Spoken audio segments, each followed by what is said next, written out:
Tukisoma maandiko katika kitabu cha Matendo ya Mitume, tunamwona mwanamke mmoja jina lake ni Dorcas, maana yake ni Tabitha.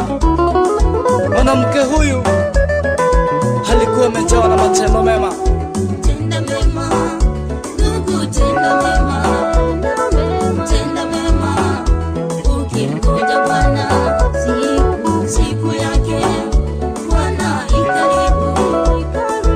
ikaribu kama malangoni. Tenda mema, ndugu, tenda mema. Tenda mema, ukimgoja Bwana siku yake. Bwana ikaribu kama malangoni.